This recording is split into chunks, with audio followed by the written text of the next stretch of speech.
জান্নাতীকে আর জাহান্নামীকে এটা যদি আপনি বুঝতে চান, আপনি তাদের বক্তব্য শুনেন। যাদের বক্তব্য শুনে মুস্তাফার মোহাব্বত বৃদ্ধি পাবে, যাদের বক্তব্য শুনে ইশকে রাসূল মজবুত হয়ে যাবে, যাদের বক্তব্য শুনে মানুষের ঈমান তাজা হয়ে যাবে, ওই মৌলবীর দল হচ্ছে জান্নাতি দল। কথা বুঝতে পেরেছেন বাবা? একজন ব্যক্তি বলছেন বক্তব্য দিলাম এক জায়গায়, হুজুর বক্তব্য তো দিয়ে দিলেন, আপনারটি শুনলাম তো মনে হচ্ছে আপনি সঠিক, আর অন্যদিন অন্য মৌলবী আসবে তো শুনবো তো মনে হচ্ছে উই সঠিক। হুগলিতে এই কথা একজন আমাকে বলল, তো আমি ওকে বললাম আল্লাহ তাবারাক ওয়া তাআলা প্রত্যেক মানুষকে যদি ইলম না দিয়েছেন, তবে প্রত্যেক মানুষকে আল্লাহ পাক স্বাভাবিক জ্ঞান দিয়েছেন, হক বাতিলকে চিনার ক্ষমতা দিয়েছেন। আজ পৃথিবীর মাটিতে আমি কিতাবের হাওয়ালা দিচ্ছি না, এখন কিতাব যদি খুলতে আরম্ভ করি, কিতাবের হাওয়ালা যদি দিতে আরম্ভ করি, কেউ হয়তো মনে করতে পারে মুফতি সাহেব তো এমনি কিতাবের নাম নিয়ে বলে দিল। আপনাকে বলি ইউটিউব খুলেন, ইউটিউবের মধ্যে বক্তা পাওয়া যায়। কেউ বলছেন নবী কবরে মরা মানুষ পড়ে আছে, কেউ বলছেন নবী কিয়ামতে কোনো উপকারে আসবে না, কেউ বলছেন নবীর বাপ মা জাহান্নামে যাবে, কেউ বলছেন নবীর মুখ দিয়ে দুর্গন্ধ বের হতো, কেউ বলছেন নবী ইলমে গায়েব জানতো না, কেউ বলছেন নবীকে পিঠ পিছনের খবর ছিল না, কেউ বলছেন নবী আমাদের ভাইয়ের মতো, কেউ বলছেন নবীর সম্মান ভাইয়ের মতো করতে হবে। কিন্তু আমি চ্যালেঞ্জ করে বলতে পারি, এই পৃথিবীর মাটিতে মাত্র একটি জামাত, যার নাম হচ্ছে সুন্নি জামাত, সুন্নি জামাতের আলিম ওলামার বক্তব্য শ্রবণ করেন, তাদের বক্তব্যের মধ্যে না নবীর তাওহীদ পাওয়া যাবে, না ওলির তাওহীদ পাওয়া যাবে। যাদের বক্তব্যের মধ্যে নবী ওলির তাওহীদ থাকে না, কোন গান থাকে, তারাই হচ্ছে হকপন্থী। জোরে বল সুবহানাল্লাহ। এর চাইতে সোজা উপায় আর আছে বাবা একজন সাধারণ পাবলিকের বুঝার জন্য? এর চাইতে আছে? একজন ব্যক্তি আমার কাছে আসলো, আমি তাকে বক্তব্য শোনালাম, এই বক্তব্যটা শুনো। বলছেন নবী পাক সাহিবে লাউলাক সাল্লাল্লাহু আলাইহি সাল্লাম কিয়ামতে নিজেই টেনশনে থাকবে, তা আমাদেরকে কি বাঁচাবে? নবী তো তিনার স্ত্রীকে চিনতে পারবে না। আমি তাকে দেখালাম যে দেখ, আর বলো যেই মাওলানা এই বক্তব্য দিচ্ছে, তোমার ঈমানে হাত রাখো আর বলো তোমার ঈমান কি বলছে, এই মৌলবী ঠিক? তো সে বলছে হুজুর এ তো অনেক সুন্দর সুন্দর বক্তব্য দেয়, এক একটা ভুল হতেই পারে। নামাজের কথা বলে, রোজার কথা বলে, হজের কথা বলে, যাকাতের কথা বলে, এক একটা ভুল হতেই পারে। আমি বললাম শুনো, ভুল যদি এটা হয়, তুমি জাহাঙ্গীর আলমকে গালি দিলে, জাহাঙ্গীরের কাছে ক্ষমা চেয়ে নিলে, মামলা শেষ। আপনাকে এক থাপ্পড় মেরে দিলাম, আপনি আমাকে মেরে দিলেন, এক অপরকে ক্ষমা করে দিলেন, মামলা শেষ হয়ে গেল। ভুল যদি আপনি চুরি করে থাকেন, আপনি যদি কাউকে হত্যা করে থাকেন, বড় বড় পাপ আল্লাহ ক্ষমা করতে পারে কি পারে না? এই জোরে বলেন পারে কি পারে না? যদি আপনি কোরআন হাদিস খুলেন, সর্বপ্রথম কোরআনুল কারীমের পর যেই কিতাবটির মর্যাদা বুখারী শরীফ, এই বুখারী শরীফের মধ্যে হাদিস, মহান রব্বুল আলামিন 100 জনের হত্যাকারীকে ক্ষমা করেছে। কত জনের হত্যাকারী জোরে বলেন? একজন ব্যক্তি 99 জনকে হত্যা করেছেন। একদিন চিন্তা করলো আমি আর কত মানুষকে মারবো, একটু তওবা করি, আল্লাহর কাছে ক্ষমা চাই, আমাকেও তো মরতে হবে। রাস্তাতে বেরিয়ে গেছেন, একজন মুরব্বীর সঙ্গে সাক্ষাৎ, ব্যক্তির সঙ্গে সাক্ষাৎ, হুজুর আমি 99 জনকে হত্যা করেছি, এখন আমি ক্ষমা চাই, তওবা করতে চাই, আল্লাহ কি আমাকে ক্ষমা করবে? ওই ব্যক্তি বলছে একজন দুইজন নয়, 99 জন, আল্লাহ ক্ষমা করবে না? তো ও বলছে আল্লাহ যখন ক্ষমা করবে না তো তোকেও ছাড়বো না। তালোয়ার বের করলে তারও গলা কেটে দিলেন, 100 জন হয়ে গেল। 100 জনকে হত্যা করার পর রাস্তাতে আবার চলে যাচ্ছেন, একজন ভালো মাদ্রাসার ভালো শিক্ষকের সঙ্গে সাক্ষাৎ, একজন আলিমের সঙ্গে জানকারী, বলছেন হুজুর আমি 100 জনকে হত্যা করেছি, এখন আমি তওবা করতে চাই, আল্লাহ কি আমাকে ক্ষমা করবে? তো ওই লোক আলিম সাহেব বলছেন যে যাও, শুনো তোমার হত্যা করা শেষ আছে, আমার আল্লাহর রহমতের শেষ নাই, অমুক গ্রামে চলে যাও, আল্লাহর কিছু আবিদ বান্দা আছে, আল্লাহর কিছু ওলি নেক বান্দা আছে, তাদের কাছে গিয়ে তওবা করে নাও, আল্লাহ তোমাকে ক্ষমা করে দিবে। একটু জোরে বলেন না সুবহানাল্লাহ। তাদের কাছে গিয়ে তওবা করো, ক্ষমা চাও, আল্লাহর কাছে ক্ষমা করে দিবে। রাস্তাতে বেচারা বের হয়েছেন খুশি খুশি, আল্লাহ হয়তো আমাকে ক্ষমা করে দিবে, বিশ্বাস রেখে চলতে আরম্ভ করেছে। মাঝামাঝি রাস্তাতে যখন উপস্থিত হয়েছে, হযরতে মালকুল মউত এসে তার আত্মাখানা কবজ করে নিয়েছেন। রাস্তাতে মারা গেল, এখন পর্যন্ত সেখানে পৌঁছায়নি যেখানে গিয়ে তাকে তওবা করতে বলা হয়েছিল। রাস্তাতে যখন মারা গেছেন, উঠান বুখারী শরীফের মধ্যে হাদিস, রাসূল কায়নাত সাল্লাল্লাহু আলাইহি সাল্লাম বলছেন, জান্নাতের ফেরেশতা এসেছে, জাহান্নামের ফেরেশতা এসেছেন। জান্নাতের ফেরেশতা বলছেন 100 জনকে হত্যা করেছে, তবে তওবা করার জন্য আল্লাহর নেক বান্দাদের নিকটে যাচ্ছিল, আল্লাহর ওলিদের নিকটে যাচ্ছিল, আমি তাকে জান্নাতে নিয়ে যাব। জাহান্নামের ফেরেশতা বলছে তওবা করতে যাচ্ছিল, এখন পর্যন্ত তওবা করেনি, আমরা জাহান্নামে নিয়ে যাব। মাইক মান কোথায় আছে? আছে ওখানে, থাক থাক। জান্নাতের ফেরেশতা বলছে জান্নাতে নিয়ে যাব, জাহান্নামের ফেরেশতা বলছেন জাহান্নামে নিয়ে যাব। ফেরেশতার মধ্যে তর্ক চলছে, জান্নাতের ফেরেশতা বলছে জান্নাতে নিয়ে যাব, জাহান্নামের বলছেন জাহান্নামে নিয়ে যাব। তর্ক বিতর্ক যখন হতে লাগলো, আল্লাহর পক্ষ থেকে আওয়াজ বলা হলো, আল্লাহর পক্ষ থেকে এলান করা হলো, এ ফেরেশতা তোমরা তর্ক বিতর্ক করিও না, ফাসলা নাপো, জমিন নাপো, যেখান থেকে এসেছে সেই জায়গা যদি কাছে হয় জাহান্নামে নিয়ে যাও, আর আমার ওলির দরবার যদি কাছে হয় জান্নাতে নিয়ে যাও। আর জোরে হবে না সুবহানাল্লাহ? আল্লাহর নেক বান্দাদের দরবারের গুরুত্ব এই হাদিসের মধ্যে ভরা আছে। আল্লাহর পক্ষ থেকে বলা হচ্ছে নাপতে আরম্ভ করো, যেখান থেকে এসেছে ওই দিক যদি কাছে হয়, নিকটে হয়, জাহান্নামে নিয়ে যাও। আমার নেক বান্দাদের দরবার যদি কাছে হয় জান্নাতে নিয়ে যাও। ফেরেশতা যখন নাপতে আরম্ভ করেছে, আল্লাহর হুকুম হলো যেখান থেকে এসেছে ওই দিকের জমিনকে আল্লাহ বলছেন জমিন তুমি দূরে হয়ে যাও, লম্বা হয়ে যাও। ওই দিকের জমিন লম্বা হয়ে গেল। নিজের নেক বান্দাদের দিকের জমিনকে আল্লাহ যখন হুকুম করলেন জমিন তুমি কাছে হয়ে যাও, ওই জমিন সিমটে কাছে হয়ে গেল। ফেরেশতা যখন নাপলেন যেখান থেকে এসেছে ওই দিকের জমিন লম্বা হয়ে গেল, যেখানে যেত ওলিদের দরবার ওই দিকের জমিন নিকটে হয়ে গেল। আল্লাহ পাক বললেন শুনো, আব জাহান্নামে যাবে না, তোমরা তাকে জান্নাত নিয়ে যাও। আর একটু জোরে বলতে হবে সুবহানাল্লাহ। 100 জনের হত্যাকারী তওবা করতে আল্লাহর নেক বান্দাদের দরবার যাচ্ছিল, আল্লাহ পাক তাকে জান্নাতি বানিয়ে দিলেন। 100 জনের হত্যা করার পর গুনাহ ক্ষমা কে করলো? আর জোরে বলতে হবে গুনাহ ক্ষমা করার মালিক কে? 100 জনের হত্যাকারীকে আল্লাহ মাফ করে দিলেন। বড় বড় পাপীকে আল্লাহ ক্ষমা করতে পারে, বড় বড় মহা পাপ করনেওয়ালাকে আমার আল্লাহ মাফ করে দিতে পারে। আর তুমি বলছো হুজুর সব কথা তো ঠিক বলে, অনেক তো ভালো ভালো কথা বলে, কিন্তু একটা কথা ভুল বলেছেন, তো কি হলো? আমি তাকে বলতে চাই শুনো, একজন 100 জনের হত্যাকারী ওলির মোহাব্বত নিয়ে তাদের দরবারে যাচ্ছিল, আল্লাহ তাকে ক্ষমা করে জান্নাত পাঠিয়ে দিয়েছেন। সারাবিকে আল্লাহ চাইলে ক্ষমা করতে পারে, জুয়ারিকে আল্লাহ চান তো ক্ষমা করে দিতে পারেন। কিন্তু শুনো, যদি পৃথিবীর মাটিতে কোন ব্যক্তি নবী মুস্তাফার শানে তাওহীন করে, গুরুত্বপূর্ণ আলোচনা আপনাদের সম্মুখে উপস্থাপন করেছেন মুফতি জুবাইর হোসেন সাহেব কিবলা। তিনাদের বক্তব্য শুনে শুনে আমরা বাবা বক্তা হয়েছি। মানে বক্তব্য জগতের বলেন আর রুহানি জগতের বলেন, তিনি হচ্ছেন আমার পিতা, আমি হচ্ছি তিনার সন্তান। তো তিনাদের মূল্যবান বক্তব্য আপনারা শ্রবণ করলেন। এখন হয়তো হুজুরের বয়স 50 বছর পার করেছেন, কিন্তু বক্তব্য হচ্ছে 18 বছরের, না কি বলেন? আমরা ওইভাবে আওয়াজ দিয়ে বক্তব্য দিতে পারবো না। আর ইনার ভিতরে শুধু আওয়াজ নাই, আমার জানা মতে কমপক্ষে 20টার চাইতে বেশি পশ্চিমবঙ্গের মাটিতে তিনি মুনাজারা করেছেন। প্রত্যেক মুনাজারায় আল্লাহ পাক তিনাকে জয়দান করেছেন, সুবহানাল্লাহ। তো এত বড় বড় আলিম এখানে এসেছেন, আমি আপনাদের সম্মুখে উপস্থিত হয়েছি সর্বপ্রথম আপনাদের সম্মুখে আকীদা নিয়ে কিছু আলোচনা করার আমি চেষ্টা করতেছি।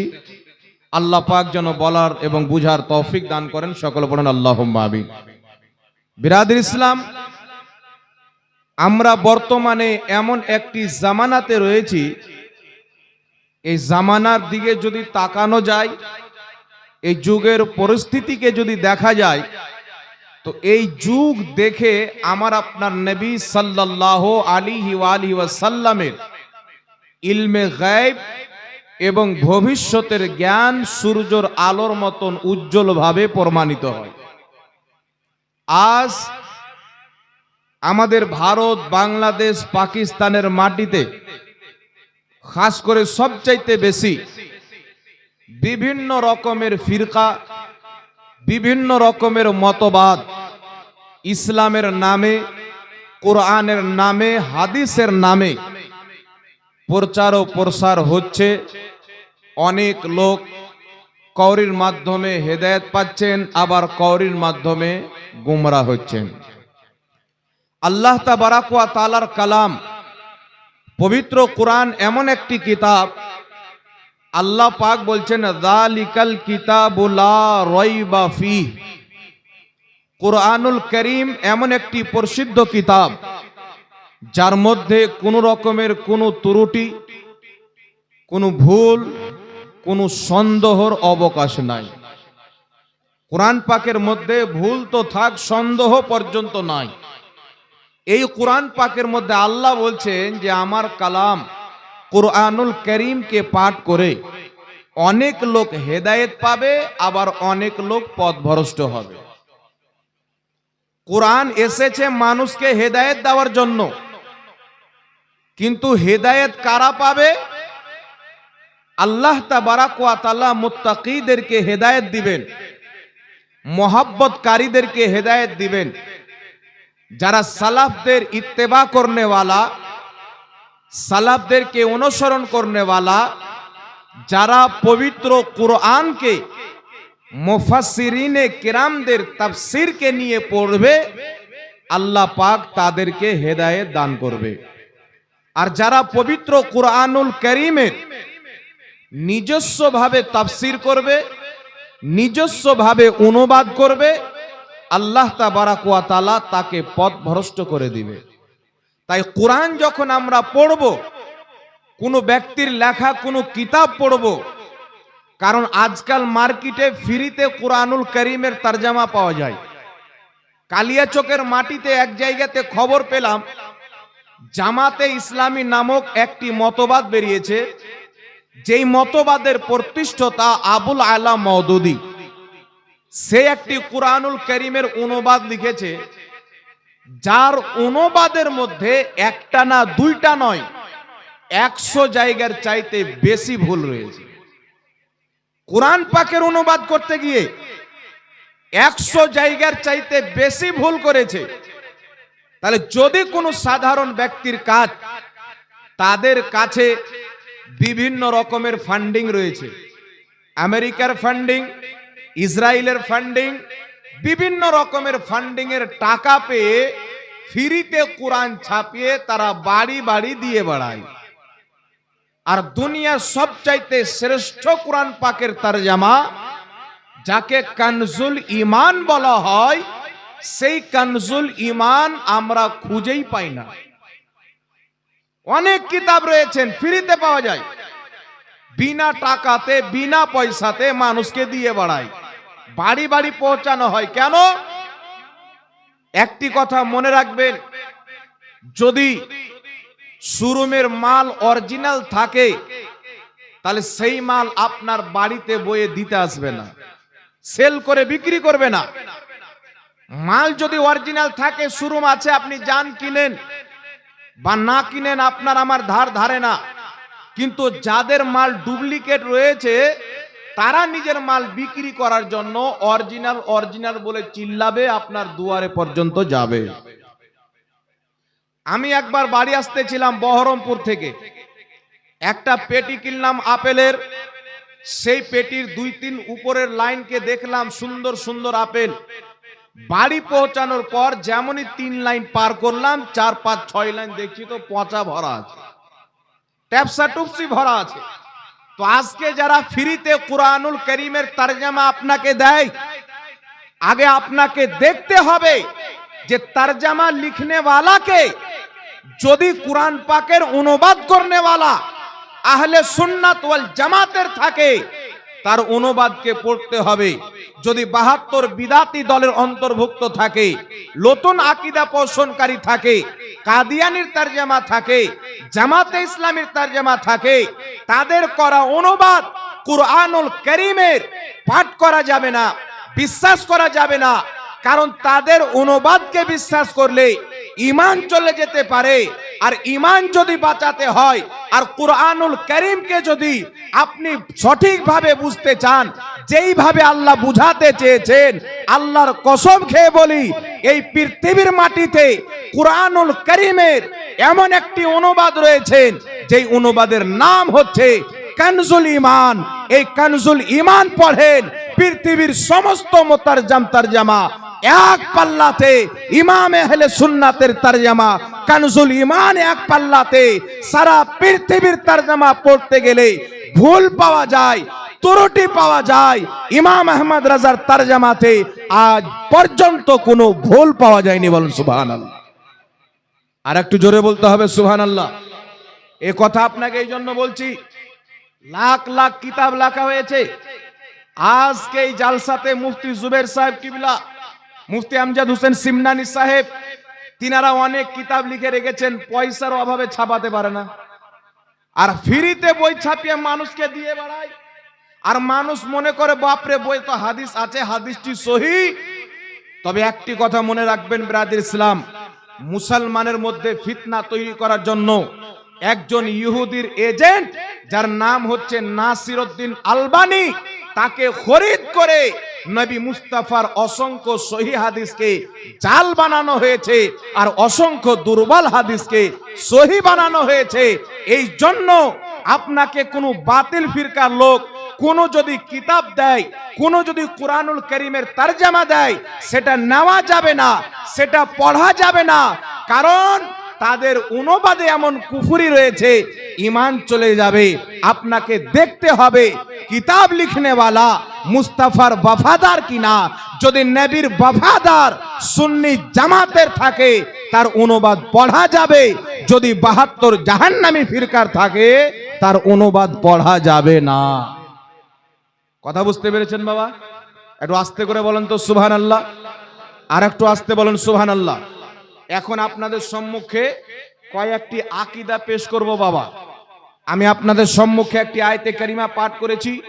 আল্লাহ তাবারাক ওয়া তাআলা বলছেন, ইয়া আইয়ুহাল্লাযীনা আমানুত্তাকুল্লাহা ওয়া কুনু মাআস সাদিকিন। আল্লাহ পাক বলছেন, হে ঈমানদারগণ, আল্লাহকে ভয় করো, সত্যবাদীর সঙ্গী হয়ে যাও। এখন আপনাকে বলতে চাই বাবা, আল্লাহকে ভয় করতে হবে, সত্যবাদীর সঙ্গী হতে হবে নাকি?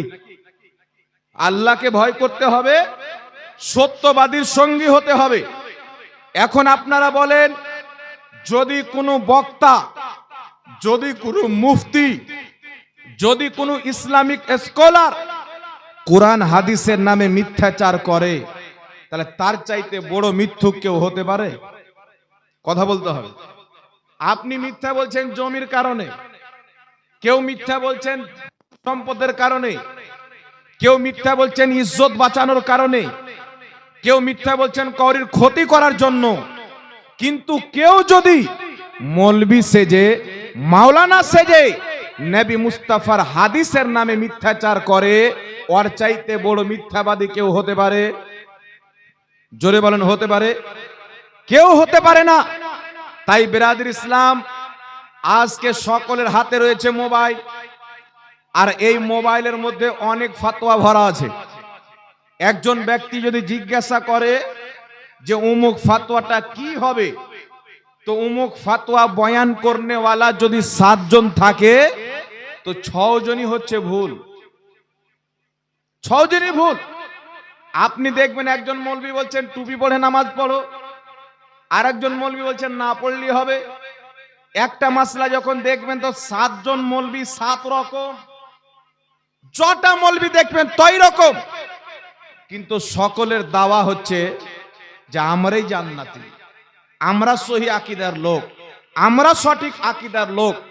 আজকে যদি কোনো ব্যক্তি, কোনো মাস্টার, কোনো ডক্টর, কোনো ইঞ্জিনিয়ার, কোনো মুফতি, কোনো মুহাদ্দিস যদি বিশাল বড় একটি মাহফিল কায়েম করে আর সুন্দর একটা লেবাস পরে চলে আসে, আসার পর দু চার জনকে কিনে নিয়ে 10-12টা করে প্রশ্ন দিয়ে দেয়, আর তারা স্টেজে প্রশ্ন করবেন, মৌলভী সাহেব আগেই প্রস্তুতি নিয়ে এসে তার উত্তর যদি দিয়ে দেয়, 10টা লোক মনে করবে এ আর দল জান্নাতে। হয় কি হয় না বাবা? 10টা লোক বলবে এ আর দল জান্নাতে। তো মানুষকে আপনি যাচাই কিভাবে করবেন জান্নাতি দল কোনটি? আজ থেকে আমরা নয়, আমরা নবী মুস্তাফার জামানা থেকে রয়েছি। আহলে সুন্নাত ওয়াল জামাত জান্নাতি, সুন্নি জামাত জান্নাতি। এটা আপনাদের সম্মুখে আমরা বক্তব্য রাখি, আপনাদেরকে বলি, চ্যালেঞ্জ পর্যন্ত দেওয়া হয়। কিন্তু সব দল নিজেকে জান্নাতি বলে। তবে আলহামদুলিল্লাহ, জান্নাতি দল যদি দেখতে চান